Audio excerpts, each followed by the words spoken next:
Hey everybody, my name is I'm a 2009 Management and Biology major. Our sponsor for this afternoon's Impact session is the College of Management and the Institute for Leadership and Entrepreneurship. And our webcasting partner is Impact Media School. Today's speaker founded his business with a focus of serving underserved countries. Currently, they have projects in 6 nations whose combined populations are very close to that of the United States. However, despite the similar population, their per capita GDP is nearly 24 times less than ours. And because of this disparity, healthcare is often a problem in underserved areas, such as Nigeria, the Congo, and the Dominican Republic. Our guest today is Mr. Charles Evans, President of the International Health Services Group.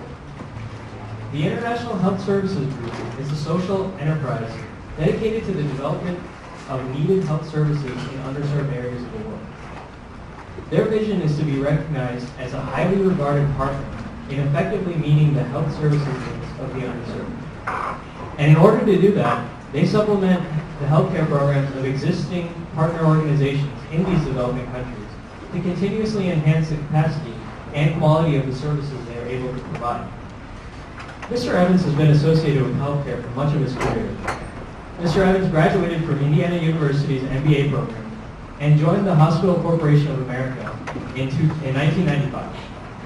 Mr. Evans was named the president of the Eastern Group of Hospitals in 2004 and served until his retirement from the company in 2006. The following year, Mr. Evans founded the International Health Services Group and has since started projects in countries that include the countries mentioned before, as well as Peru, Honduras, and Kenya, with several high-profile partners. Please give a warm Georgia Tech welcome to our guest, Mr. Charles Evans.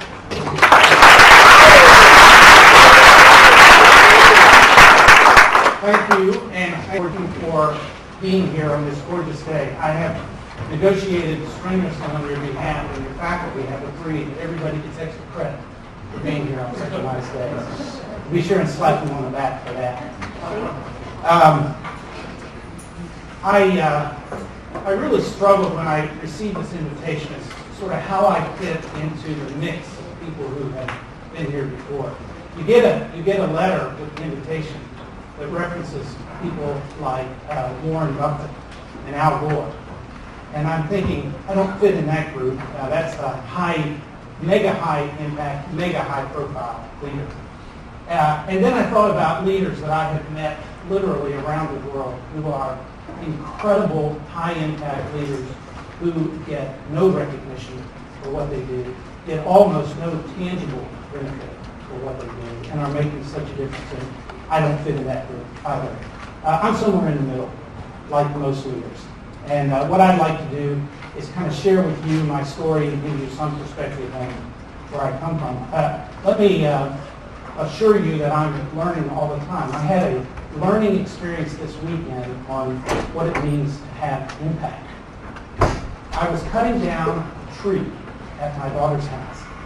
And I've done this for years. I thought, lumber guy, tough guy. Managed to get the tree cut, and it fell, but it got caught up in the neighboring tree.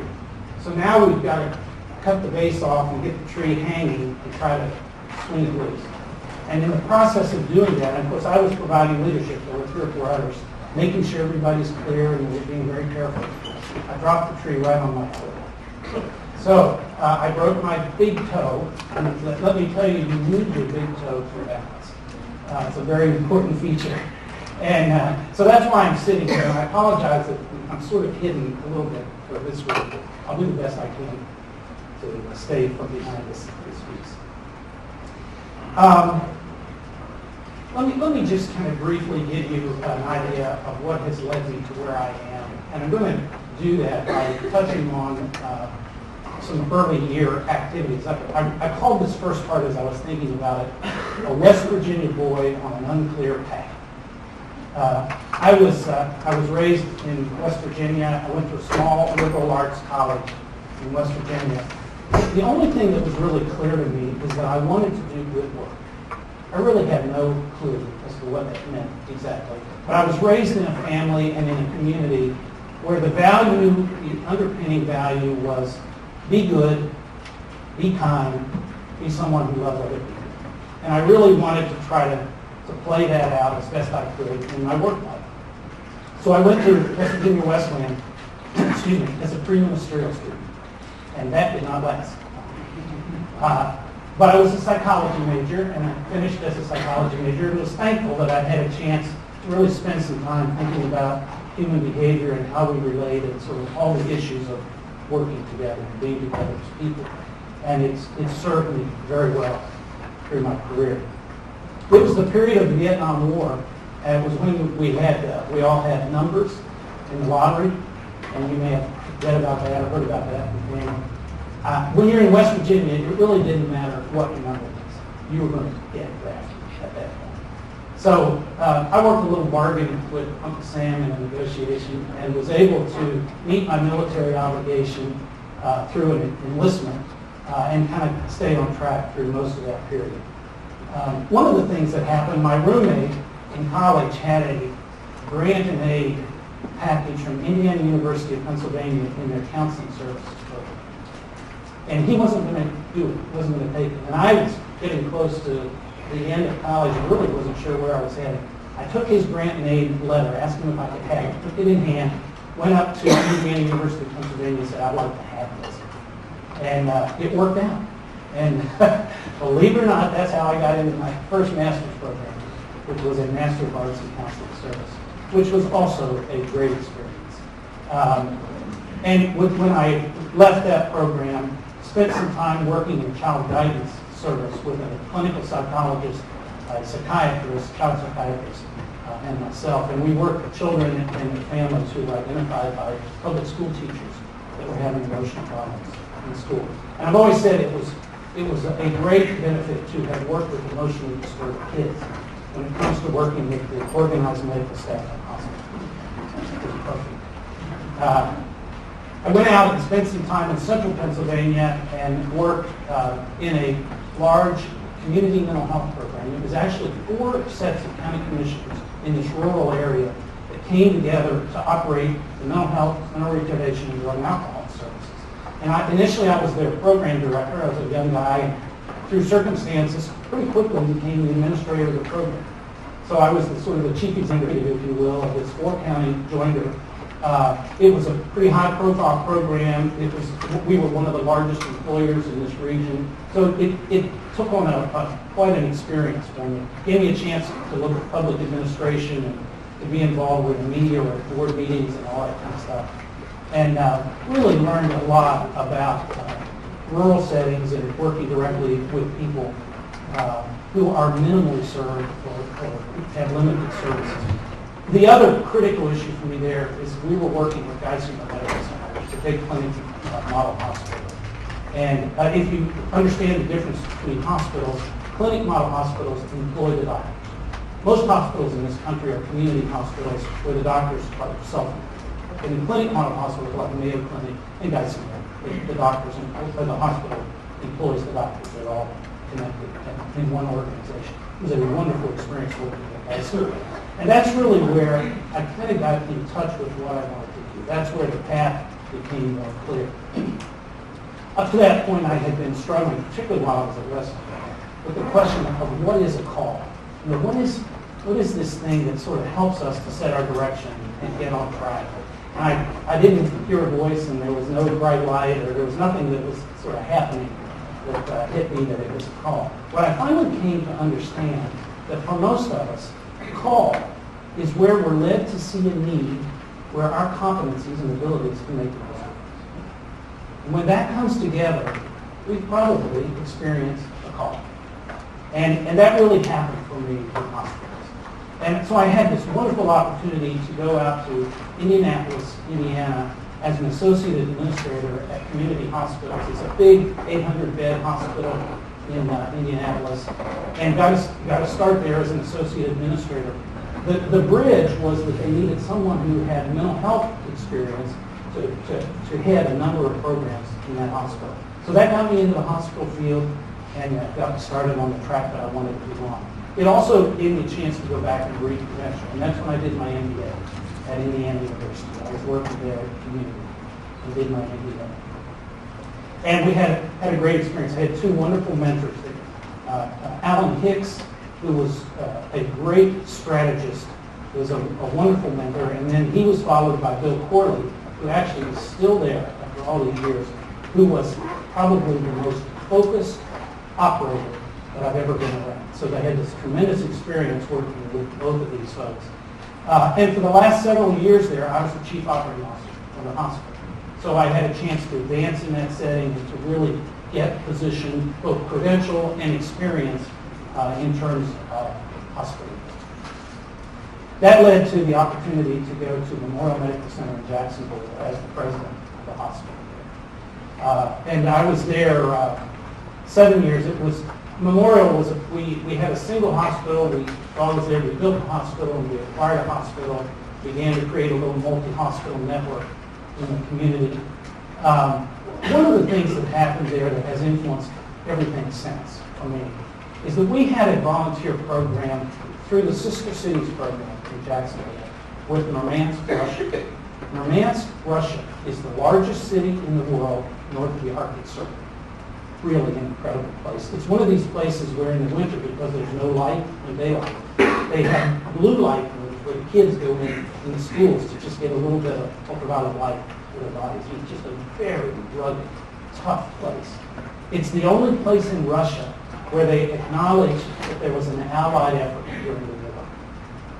And they do that because during the Lend-Lease program, if you've read about that period of history, ships were being built in Jacksonville, Florida, and many of them were going in at Murmansk because it was the only port that the Germans had not been able to close for a period of time. So they call it the Hero City, and it was this incredible experience.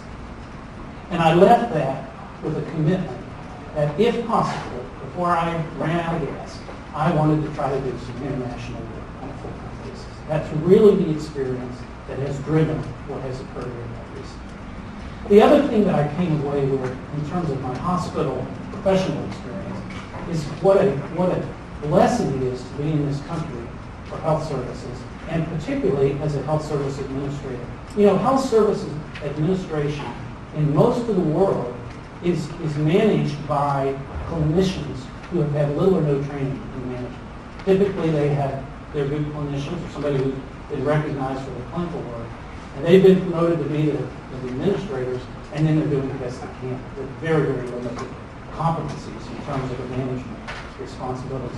So I came back with a real sense of understanding of how important it is that we nurture the profession within this country. So I've gotten very involved in the American College of Healthcare Executives, which is the professional society for hospital administrators and other healthcare executives. And I'll be the chairman of that group next year. So I really have fully committed myself to trying to leave the profession a little better if I can as a result of the work we've done, and to really appreciate the work that others have done for us in the corporation.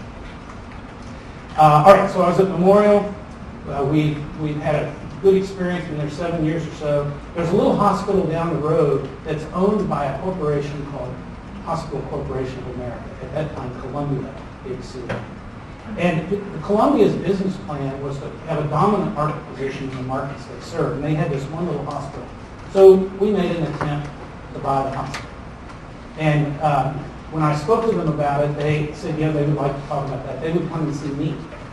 And the day that the appointment arrived, the chairman and CEO arrived to talk about this event.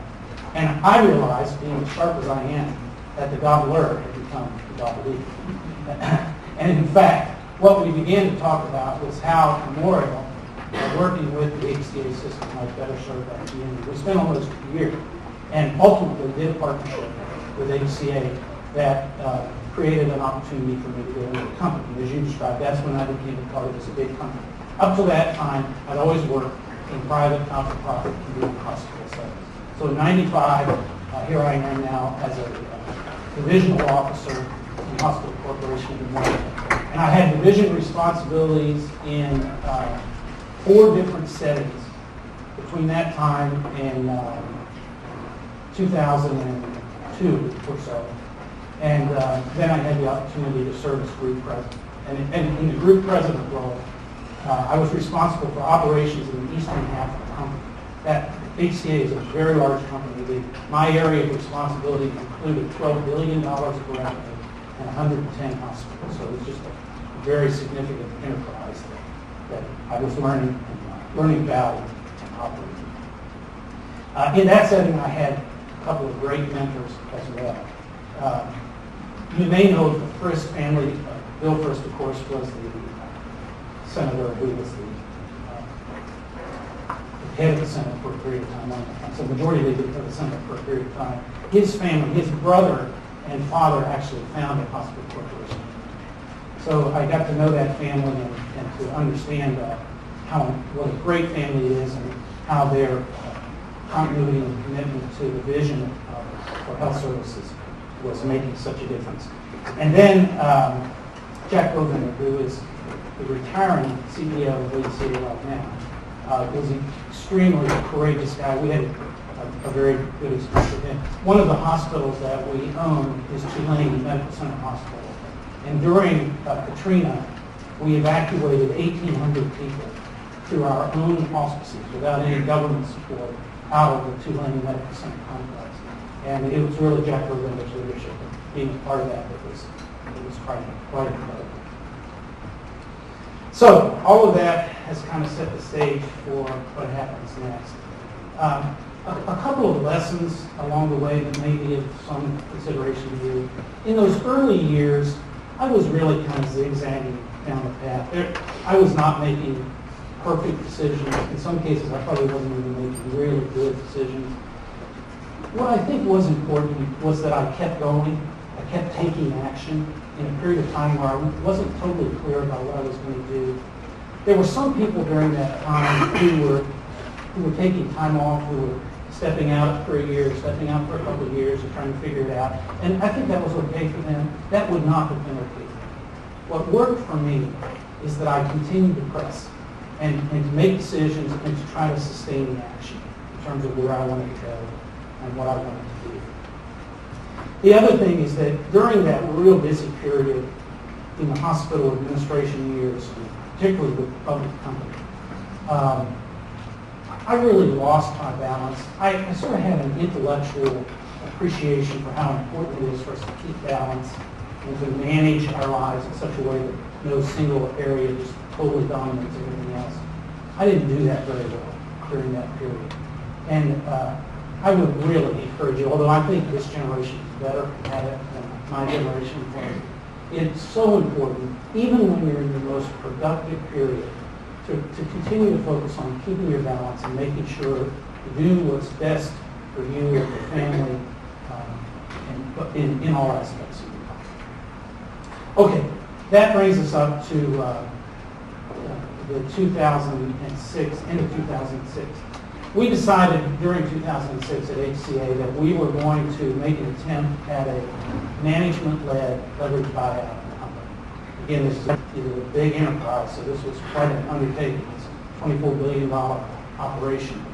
And at the time that we executed the transaction, we had 3 new owners that came into the company and bought out all of the owners, the existing owners of the company. It was the largest transaction of its kind in the history of this country. So it was a very, very large, major transaction and left the company with a lot of debt.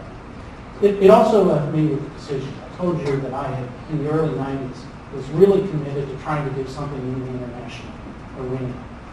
The new owners, and rightfully so, were saying we'd like for the senior officers of the organization to commit to a renewed 5 years and to see us through the period of the LBO, at least the anticipated period of the LBO. And I made the decision of the 5 senior officers, I was the only one who decided to step out at that time. I sold my interest in the company and decided this was the time to create the international enterprise. So I created at that time the International Health Services Group and Foundation. It's really a very simple model. The International Health Services Group is an LLC that is structured to provide support over time to the foundation. The foundation is a 501c3. It's a private operating charity. It's not a public charity. And I'm using that as the vehicle to do charitable work in the countries that we described. And as you've heard, it's really a potpourri of countries. There's really no focus either in terms of the types of projects or the countries where I'm working. Instead, the focus is on the business model. The business model is that we will only work with existing partners where they have a mission that is broader than healthcare, but incorporates healthcare in their mission, and they need help with that component.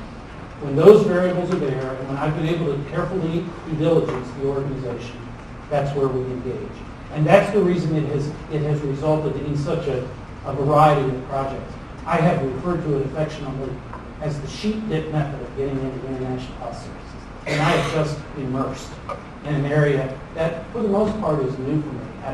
As you hear that history, I think you can see most of that time I just had my head down running hospitals and doing the best I can to do right by the organization and the communities that we were serving, and was pretty oblivious to most of the issues and circumstances that are faced around the world in healthcare. So this last year and a half has really been an awakening for me and a remake in terms of what I'm trying to do and what I know. Much of what I'm involved with now is public health in nature, even though obviously there are clinical health services. But the big impact in developing countries is in the public health arena. So I'm learning a lot about public health. Public health speaks in acronyms. So I'm having to learn all of the new acronyms and sort of all of the new language associated with this work. And just moving forward and trying to make some things happen. One of the things that you have to be careful about in starting a venture like this is to not be overwhelmed with how much there is to do. The needs in the world in terms of international health services are so incredible that it can just bog you down. And so you have to press through that and focus on what you can do and keep moving.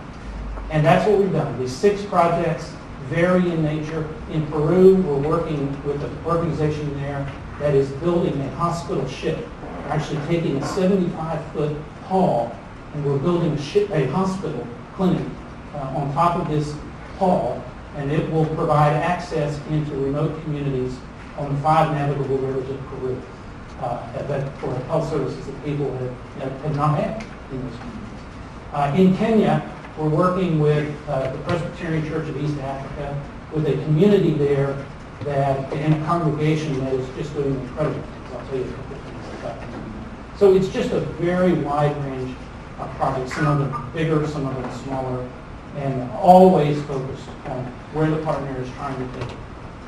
I do try to spend a fair amount of time trying to bring more of a business perspective to the work. One of the frailties of international health services is there tends to be an awful lot of sort of one-off, undisciplined activity by a lot of people who are trying to do good work.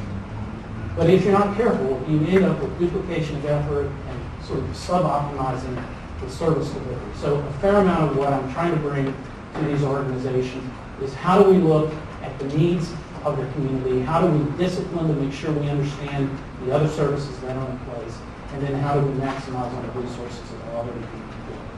And that really has breathed life into the foundation. On the LLC side, the group side, we've done very little so far. That's, as we get a little more mature with this, that's where we hope to generate some business activity that can produce revenue as an ongoing source of support for the foundation. And that's the model. All of that has produced an understanding of leadership for me that's really pretty simple. And I'll share it with you now. This is, if there's a takeaway, this is it. I think leadership boils down to 3 basic competencies. This is way oversimplified. But the first is the ability to really connect with yourself. The competency to see through the lens of your own experience and to really get in touch with who you are and what you believe. If you fail in that, you make yourself vulnerable to every book that you read, every idea that somebody shares, every notion that comes along. And the people who are following you see that. And they pretty quickly, the people who work for us are smart. And they pretty quickly connect with the leader who is not really grounded in what they believe and what they're about. And they're sort of going along with the flavor of the peer group. and you're less effective.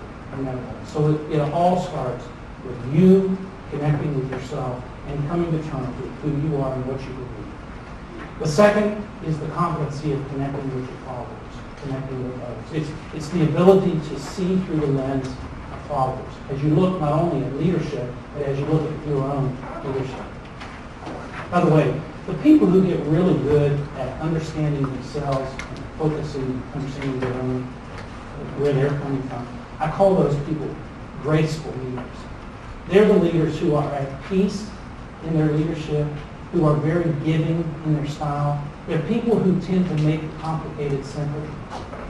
You get a sense that they get it, and they're comfortable.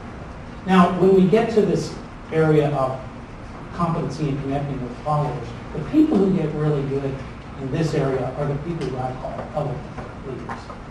Elegant leaders are people who understand that people who work for us are making a choice. The followership is a valued possession, and people are making a choice to follow. People who are good at this area really understand the value of diversity and the incredible contribution that we all bring, particularly when we can work effectively as a team in leading an organization. And so we get graceful leaders, we get elegant leaders, and the big payoff are the people who ultimately have the competency to connect their voice with their touch. Their ability to connect what they say they believe with how they actually live out what they do. It's sort of that ultimate competency. It's the top of Maslow's hierarchy, if you will, in terms of us as leaders. The people who get really good here are the visionaries.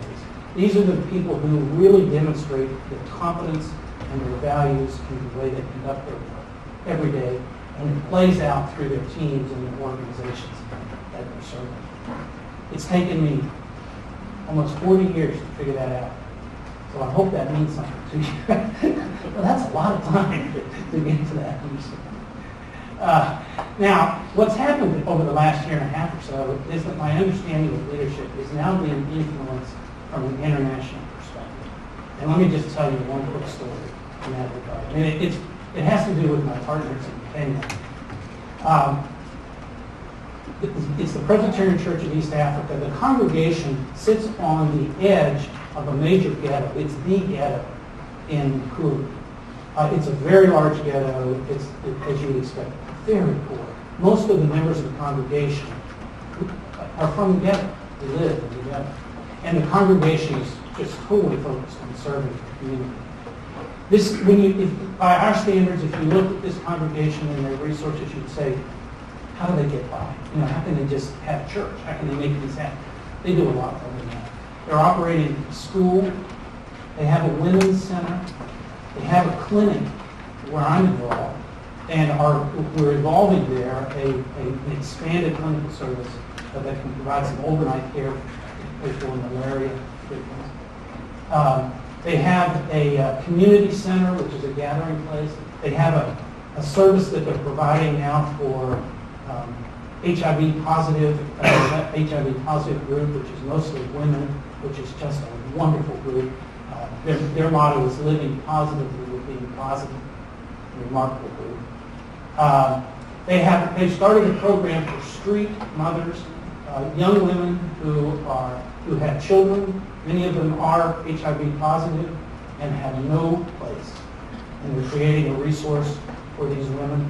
And most recently, they have embarked on building an orphanage, 400 children in this community that's overwhelmed with parentless children as a result of the HIV/AIDS.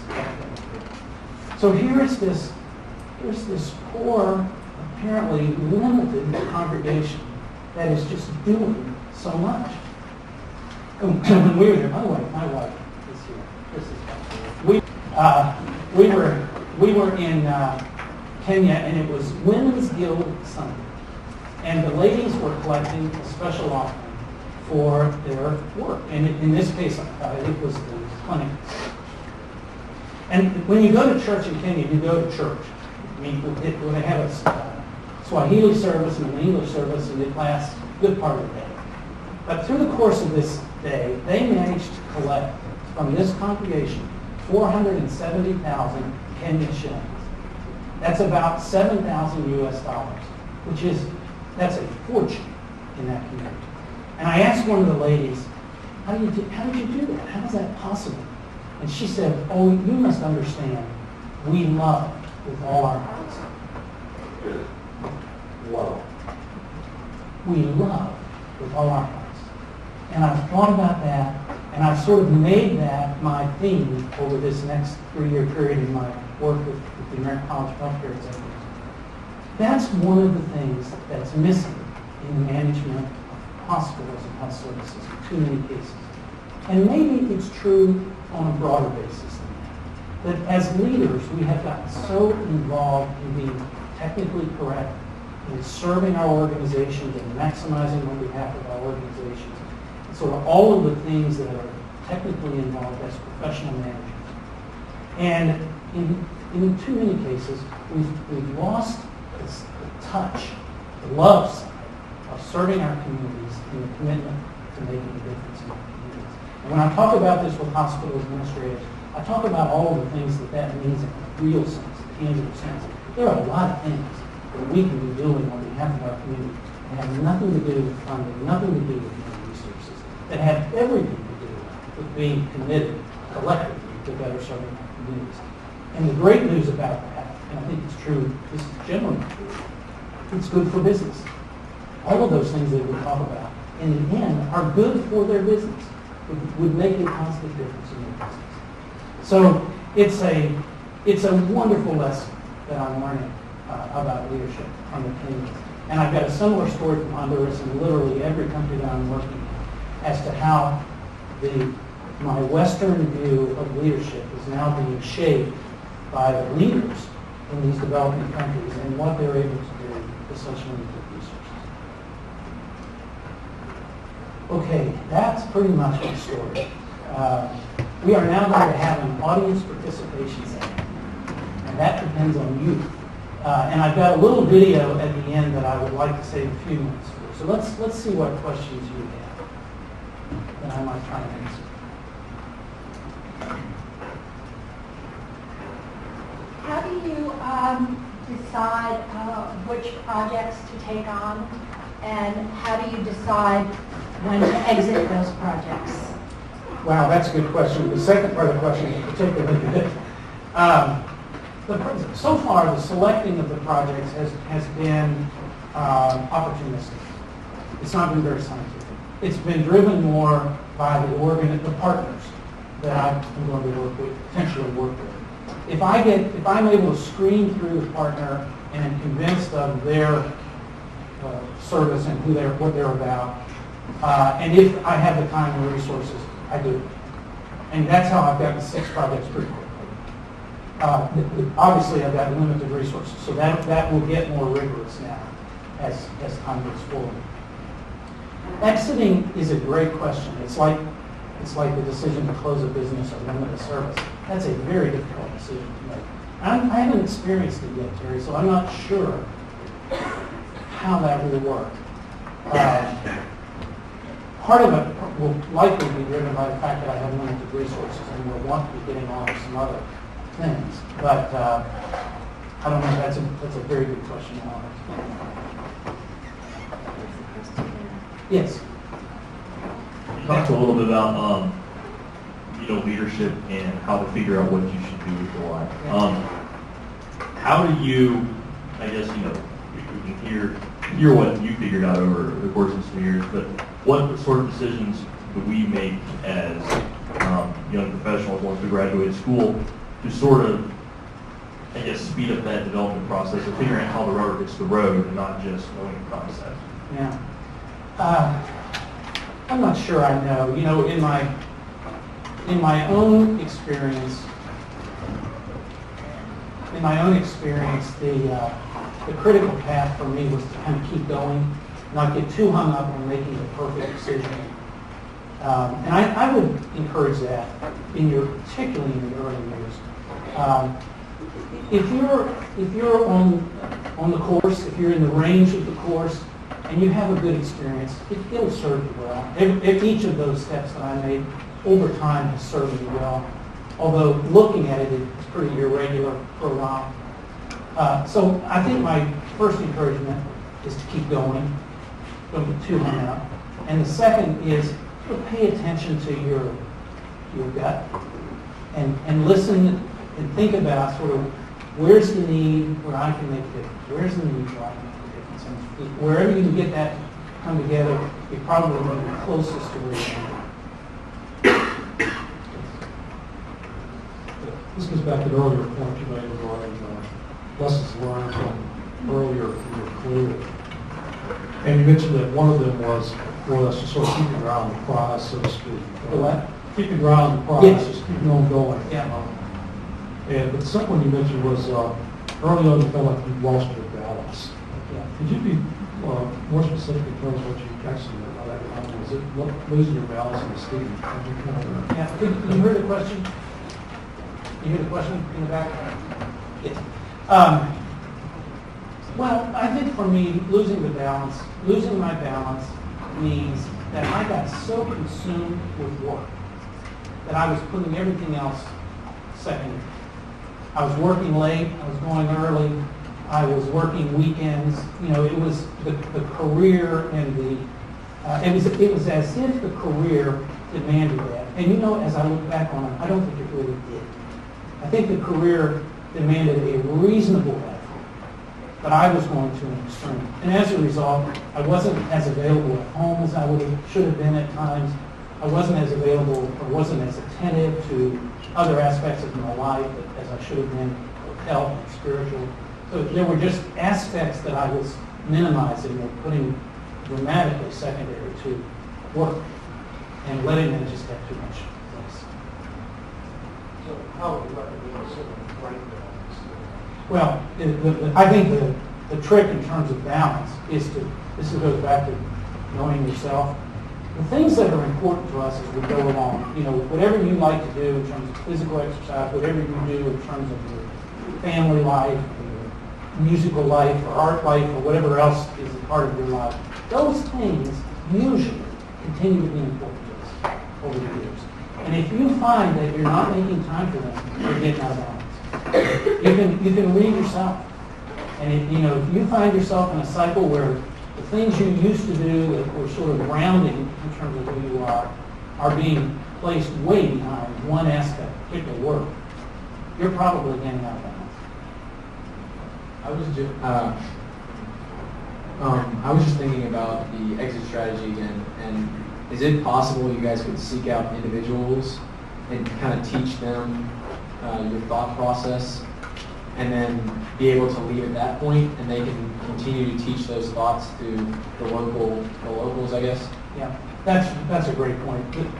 I didn't make the point very clearly, but one of the most crucial aspects of working in these projects is competency building, so that there is a competency base for the continued operation or continued development of services. So that is a major element in it.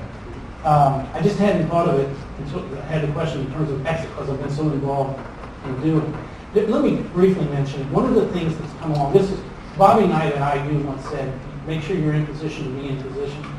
Well, one of the things that's happened with this International Services Foundation is, as a result of that positioning, I've had a contact in the last 6 months through the Clinton Global Initiative to develop an enterprise called the Leadership. This would actually be a public charity, which we just recently chartered, rather loosely patterned after the Peace Corps.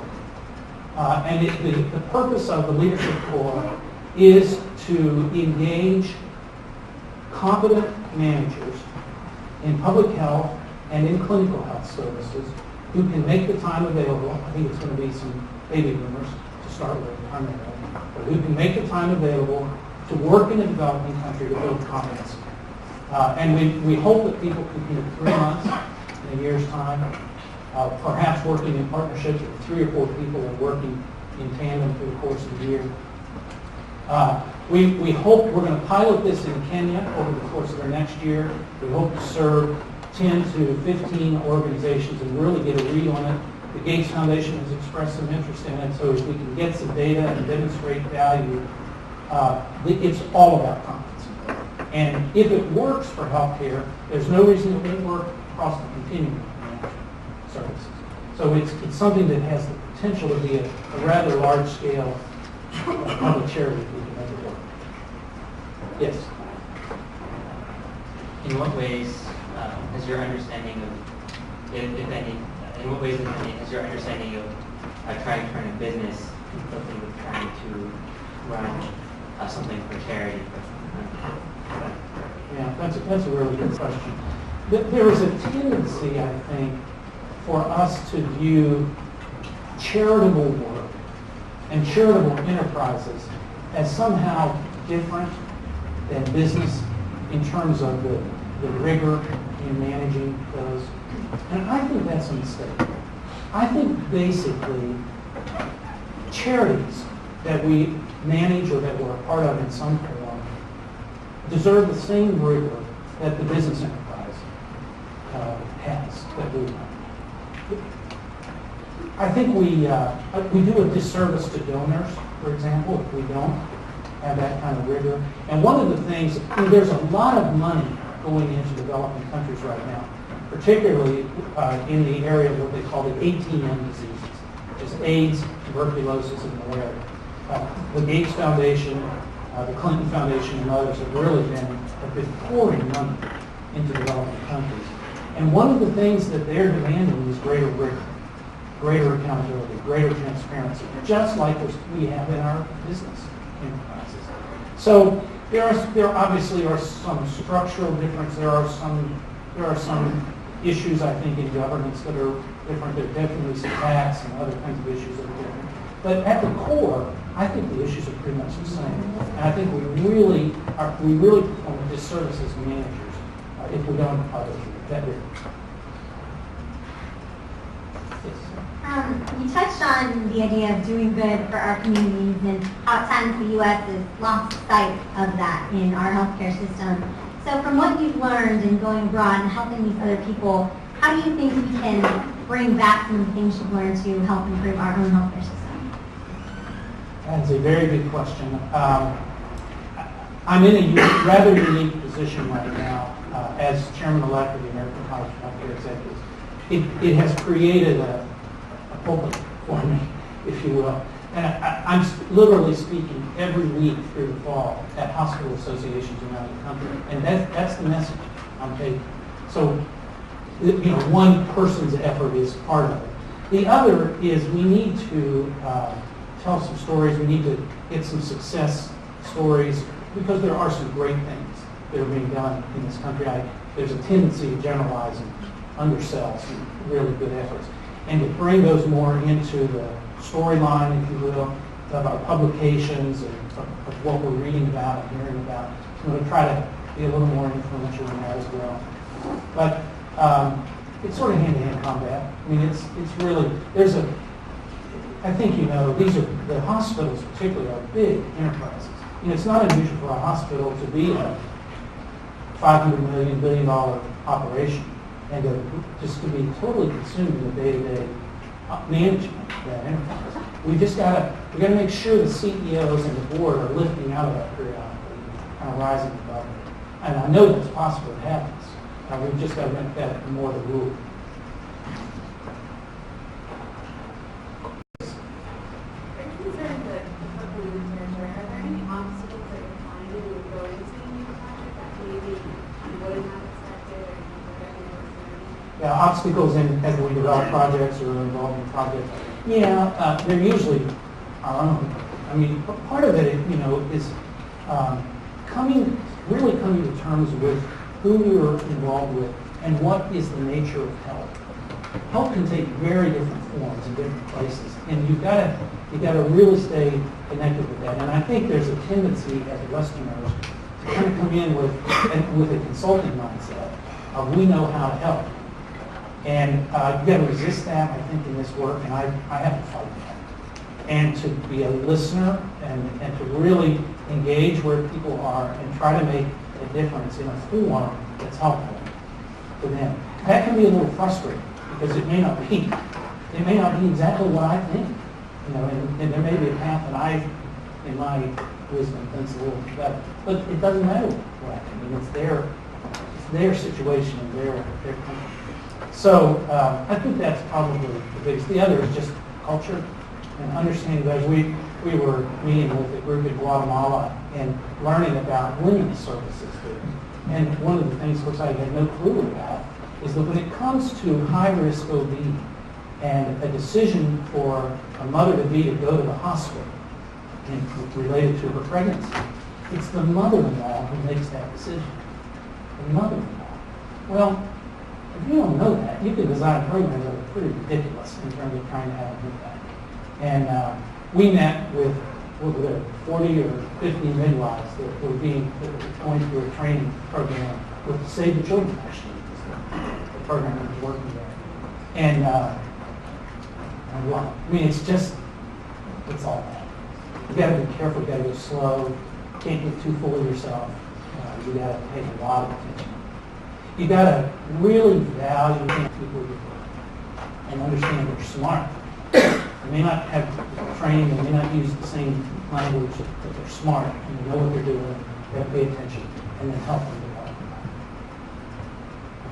Alan, there's a question here, and then you have the last question, and then we should look at the video and adjourn, okay? All right? My question is, have you ever seen a combination of microfinance with healthcare? Any type of delivery of healthcare? I really have not personally observed it much, but as you know, microfinance is a very powerful tool that is Nobel Peace Prize award-winning stuff that is making a real difference. I've really not seen the application much in healthcare. There may be a broader application than I know, unless typically microfinance has been small economic engine kind of enterprises or individual enterprises where people are trying to create a family level living. But does anyone know, from your own experience, does anyone know of microfinance and health? I mean, I've heard from friends that some people are trying to, like in India, give microloans to get medicine for TB.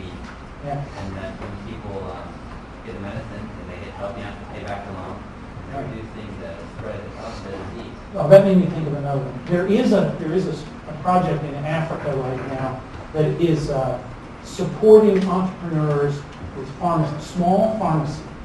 They're very small, but it's a way to guarantee people get quality drugs instead of the knockoffs or the short bills or whatever. And it's local ownership. There's actually loans going into it, and it's a franchise. They're using a franchise model, so that actually is occurring with pharmacy. One more question? Alan? Sure. Okay.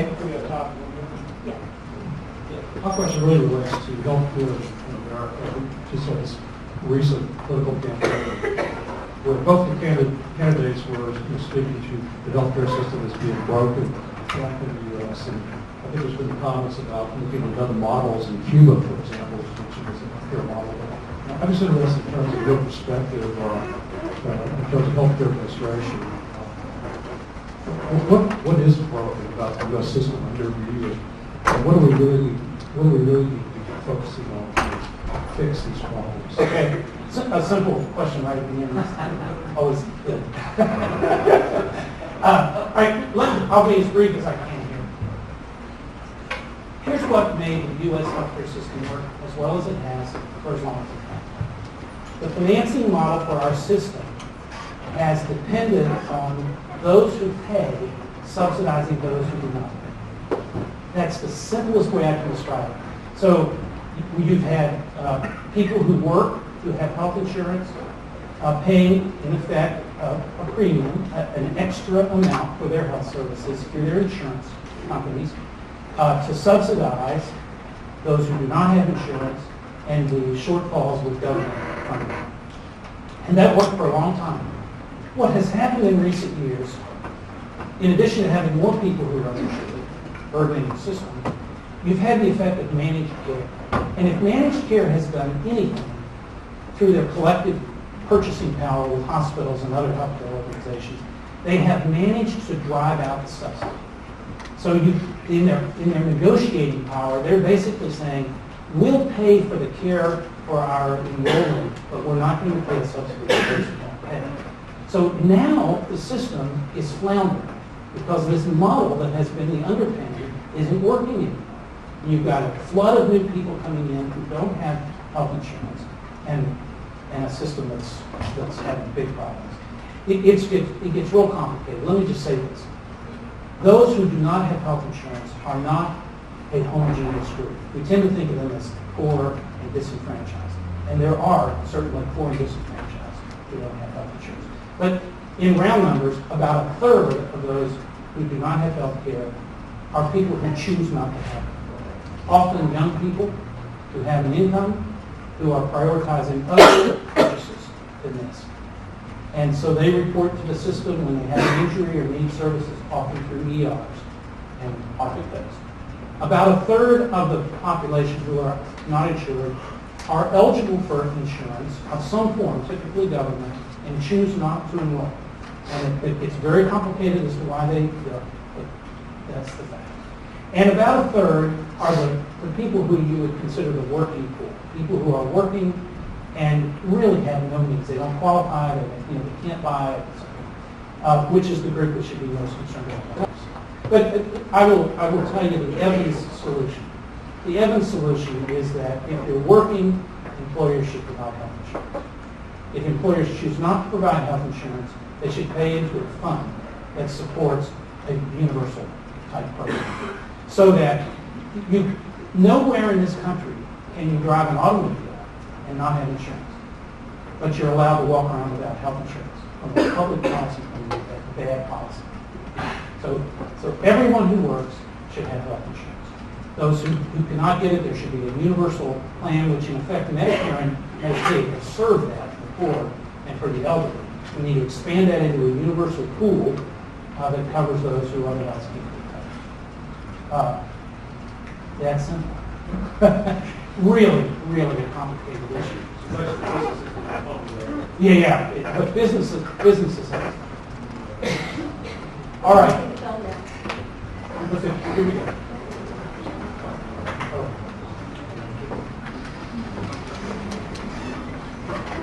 This is just a little piece on leadership. That's a takeaway that I think is real. It's a present for me. So good coming to you on